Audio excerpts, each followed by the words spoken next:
หลายคนก็อาจจะงงเนาะช่วงนี้เป็นหยังเฮาบ่ค่อยลงคลิปเพราะว่าเฮาได้เซาลิ้นเกม Mobile Legends ไปแล้วช่วงนี้ลิ้นก็กลับมาลิ้นตาสองตาแล้วเฮาก็เซาเพราะว่าเฮาได้ไปลิ้นเกมอื่นแล้วเฮาบ่ค่อยได้เข้าเกมเห็นบ่เฮาลิ้นแต่200แมตช์1ซีซั่นนี้ลิ้นอาจจะบ่โหดปานใดเน้นเติมซื่อๆแล้วก็เฮาจะมาปล่อย ID นี้ออก ID นี้เฮาเติมไป200กว่าล้านเกือบ250หรืออาจจะเกินเพราะว่าบ่ได้นับจริงจังตัวนี้แม่น Legend ครบเลยLegend ครบเลยเฮาสิขายถือก่อนพวกเจ้าไปเติมเองแน่นอนเพราะว่าราคาเพชรเดี๋ยวนี้มันแพงบ่คือสมัยเฮาลิ้นได้ Legend 12ตัวครบไปเลย Legend เฮาเติมไปกับตัวนึง 3-4 ล้านละ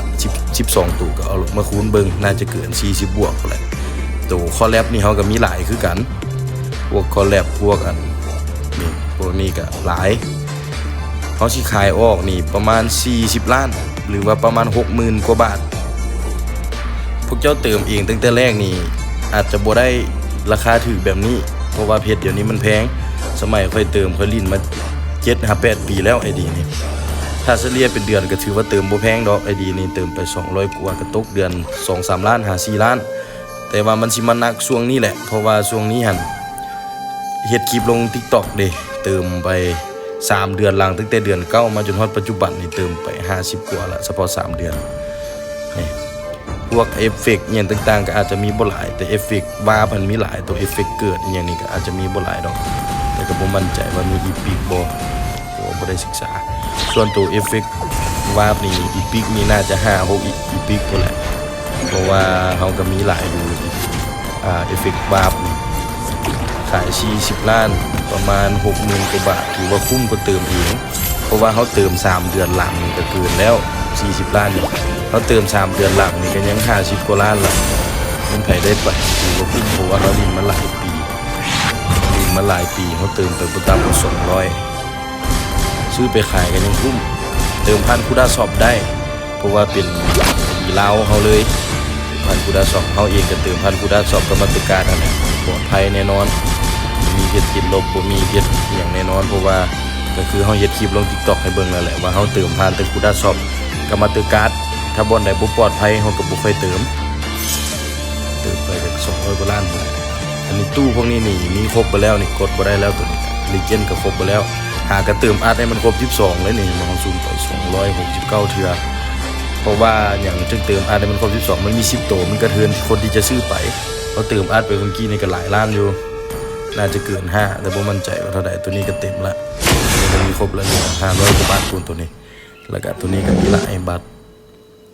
ฮีโร่พวกฮีโร่นี่ครบอยู่แล้ว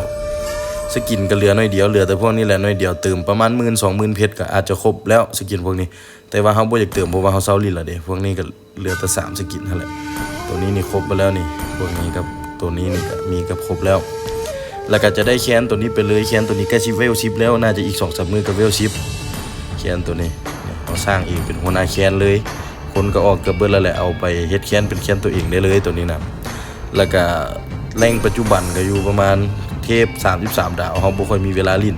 แล้วเฮาก็ลิ้นบ่โหดแน่เน้นเติมอย่างเดียวก็คือฮู้หั่นแหละ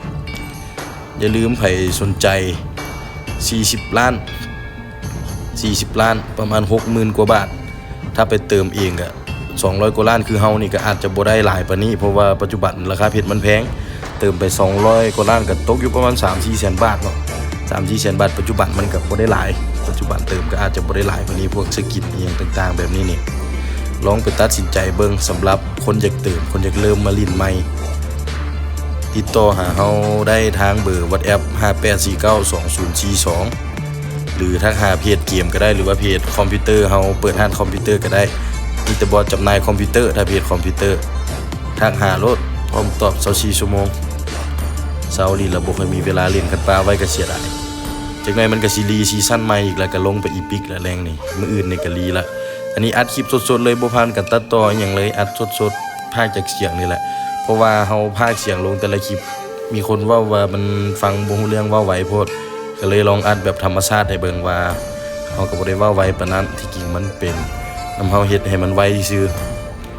ประมาณนี้ดี734สกินตัวละครครบLegendครบ